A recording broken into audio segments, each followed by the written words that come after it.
Olá, estudante do primeiro semestre da segunda etapa da EJA. Vamos aqui para uma aula de Ciências da Natureza. O assunto está aí na tela. Célula como unidade da vida. Essa é a nossa primeira aula do módulo 2, unidade 1. Algumas informações importantes para a gente começar, né? Por exemplo, as células constituem os seres vivos, né? Provavelmente você já saiba que todos os seres vivos são formados por células. Daí a gente chama essas pequenas estruturas de unidades morfofisiológicas da vida. Como assim? Morfo vem de morfologia, que é o que define a forma.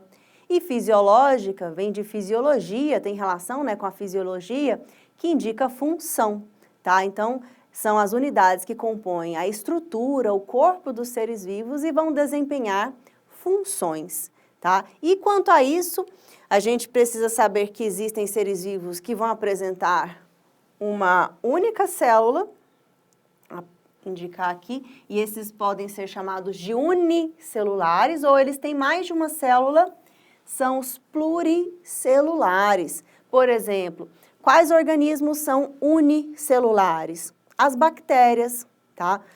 Os protozoários, como por exemplo uma ameba, são organismos que são unicelulares. A gente não consegue ver a olho nu, precisamos aí de instrumentos como o microscópio para podermos enxergar estas unidades. Já as estruturas pluricelulares, né, nós conseguimos enxergar, por exemplo, todos os animais são pluricelulares e as plantas, alguns fungos são pluricelulares, outros são unicelulares. Exemplo de fungo unicelular, as leveduras, aquelas que são utilizadas no fermento biológico para fazer pão, por exemplo. E fungos pluricelulares, por exemplo, os cogumelos, né, esses que são visíveis a olho nu.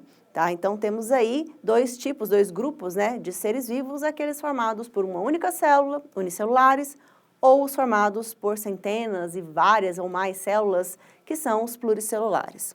E podemos indicar partes fundamentais em todas as células, tá? Então, o que toda célula tem em comum? Elas têm uma membrana, que a gente chama de membrana plasmática. Essa membrana plasmática é o que delimita a célula, é o que define, daqui para fora não é célula, daqui para dentro é célula. Temos o citoplasma, que é o conteúdo da célula, né? É o conteúdo fluido, gelatinoso ali dentro da célula, e material genético. Nesse exemplo aqui da imagem, o material genético se encontra dentro dessa estrutura que é chamada de núcleo. Mas como você verá, nem toda célula tem núcleo, mas toda célula tem material genético.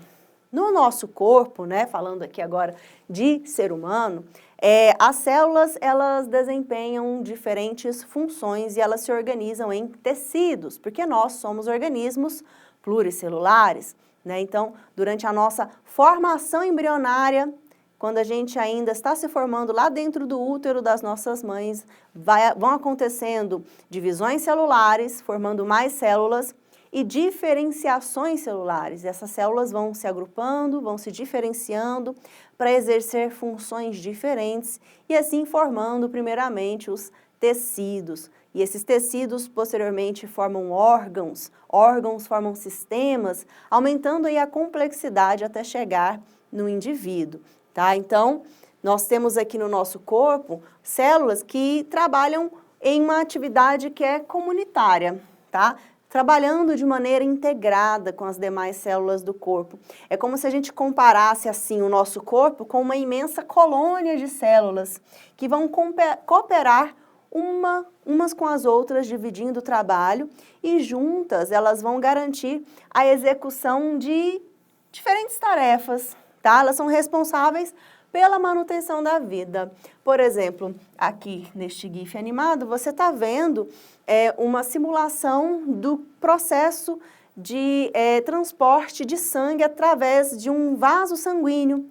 Essa célula redonda, branca, passando aí rapidinho, é um glóbulo branco, né, uma célula do sangue. As menores vermelhas são os glóbulos vermelhos, são células também. A própria parede do vaso sanguíneo é formada por células, e essas células fazem parte de um sistema muito importante do nosso organismo, que é o sistema circulatório, né, ou cardiovascular, que é composto por vasos sanguíneos, por veias e artérias, né, o coração, tá? Tudo isso aí formado por diferentes tecidos e, consequentemente, por diferentes células, cada uma desempenhando aí um importante papel.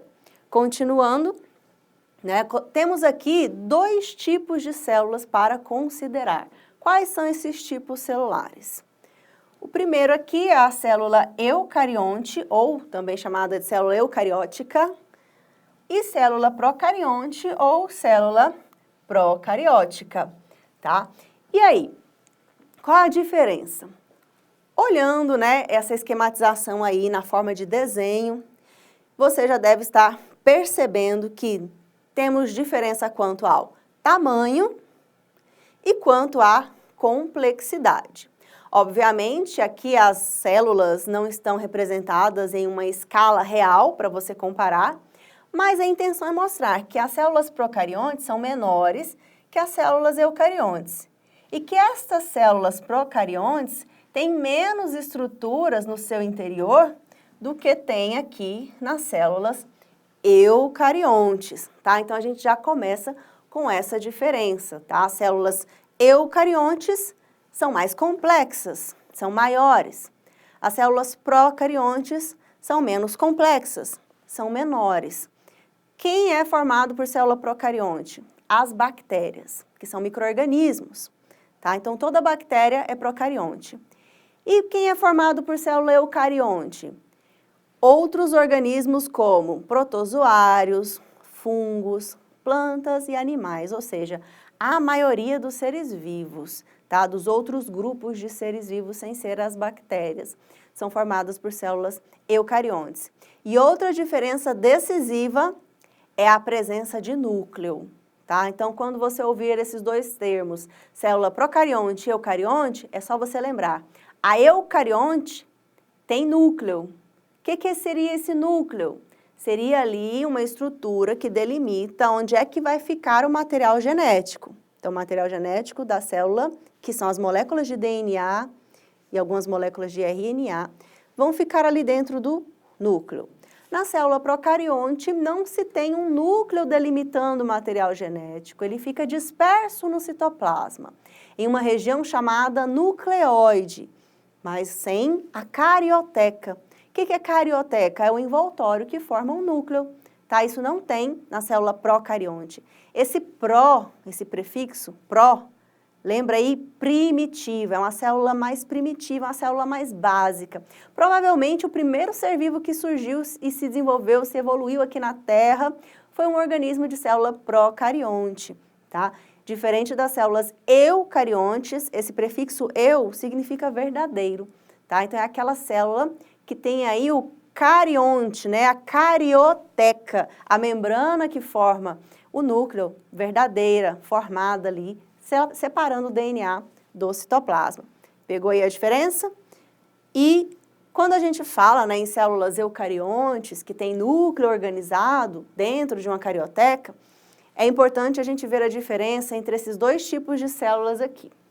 As células animais e as células vegetais, tá? Então, animais e plantas são formados por células. Claro, né, são seres vivos. Mas as células de animais e plantas têm estruturas semelhantes? Tem. Tem diferenças? Tem também. Por exemplo, as plantas fazem fotossíntese, um processo metabólico que animais como nós não fazemos. Para que as plantas fazem fotossíntese? Para produzir matéria orgânica que lhes servirá de alimento, de onde elas vão tirar energia para o metabolismo. A gente não consegue ficar exposto ao sol e bebendo água fazendo fotossíntese. A gente precisa comer.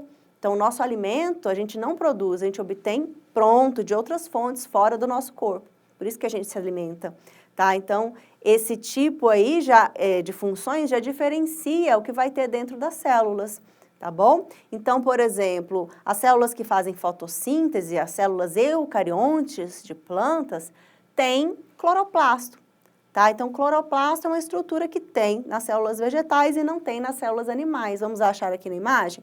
Olha aqui, ó, tá indicando aqui cloroplasto.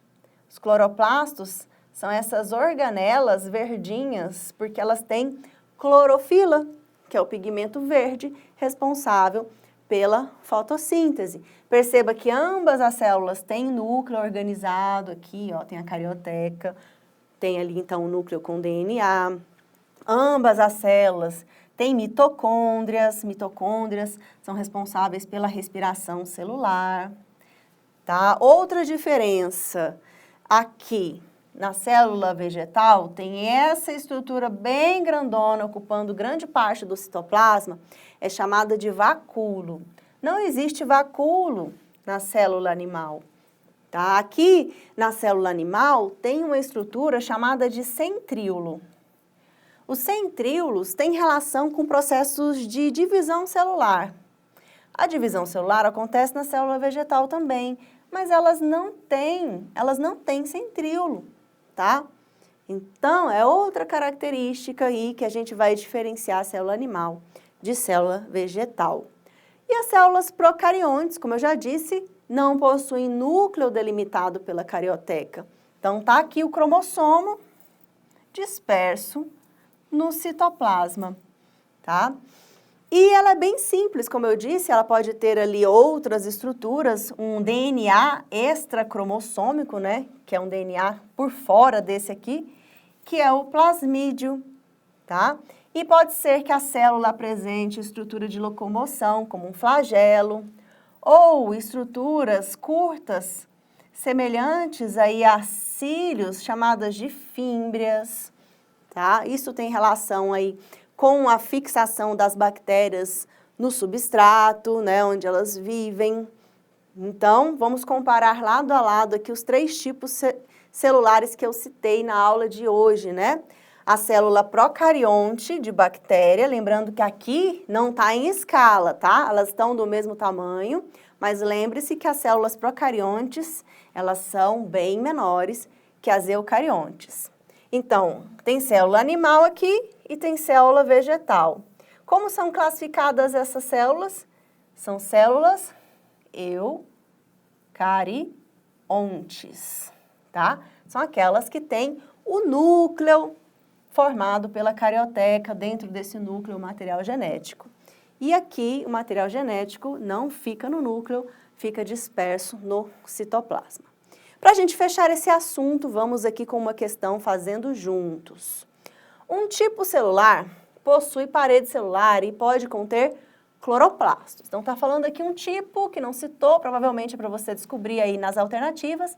Está dizendo que tem cloroplasto, que não possui centríolos, não tem centríolos, e geralmente não apresenta também lisossomos, que é uma outra organela. Que célula é essa? É letra A, animal, vegetal, letra B, né? Ou letra C, procarionte, ou letra D, bacteriana. O que é que vocês acham? Olha só, eu disse, né, anteriormente, que os cloroplastos estão presentes na célula vegetal. E eu mencionei que as células vegetais não têm centríolos, aquelas estruturas relacionadas à divisão celular.